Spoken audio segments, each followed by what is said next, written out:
Ömerə təhvil verdi. Ömər xəlifəliyə gəldi və onun hakimiyyəti 10 il davam etdi. Demək olar ki, bu xilafət dövrü Peyğəmbərin və Əbu Bəkrin dövründən sonra İslamın ən gözəl çağları idi. Şam vilayətində şiddətli döyüşlərin başladığı bir zamanda Ömər xəlifəliyə keçmişdi. Belə ki, Bizansın nəhəng ordusuna qarşı müsəlmanlar Yərmuk adlanan ərazidə toplaşmışdılar. Müsəlmanlar bu döyüşdə parlaq qələbə əldə edərək Dəməşq, Hims, Qunsureyn və Əcnadin şəhərlərini fəth etdilər. Bundan sonra müsəlmanlar möhtəşəm bir fəthi həyata keçirdilər. Bu, Beytül-Məqdisin, Fələstin torpaqlarının fəthi idi. Bundan sonra müsəlmanlar Bizans torpaqlarında istədikləri kimi gəzib dolaşırdılar. Daha sonra Əmr İbn Əl-As Misrə tərəf yürüş edərək oranı fəth etdi.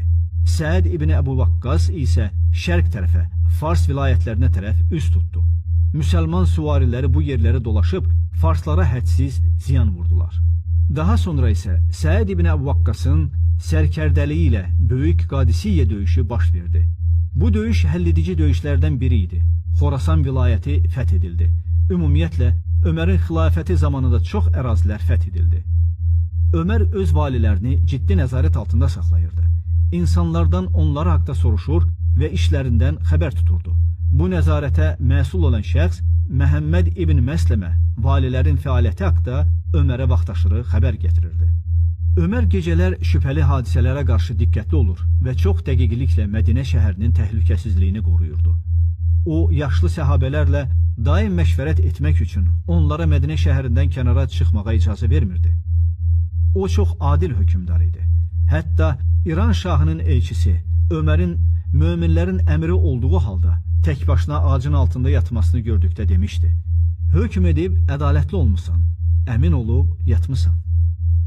Vaxtilə Peyğəmbərimiz də Ömərin fitnə-fəsad qarşısında necə sipər olduğunu bildirmişdir. Hüzeyfə bin Əl-Yəmən deyir: "Biz Ömərin yanındaydıq. O bizə Peyğəmbərin dəniz fırtınası kimi qopacaq fitnə haqda dediyi sözləri kim əzbər bilir?" deyərək müraciət etdi. Hüzeyfə dedi: "Ey möminlərin əmri, bu fitnənin sənə heç bir aidiyyəti yoxdur. Səninlə onun arasında bağlı bir qapı var." Ömər, Allah ondan razı olsun, soruşdu: "Qapı sındırılacaq, yoxsa açılacaq?" Hüzeyfə dedi: "Xeyr, qapı sındırılacaq." Ömər dedi: "O halda heç vaxt bağlanmayacaq." Hüzeyfə dedi: "Bəli, heç vaxt bağlanmayacaq." Sonralar Hüzeyfədən "Ömər bu qapını tanıyırdımı?" deyərək soruşduqda Hüzeyfə dedi: "Bəli, mən ona elə bir hədis danışmışdım ki, o həqiqətən də haqq idi." Hüzeyfəyə dedilər: "O qapı kim idi?"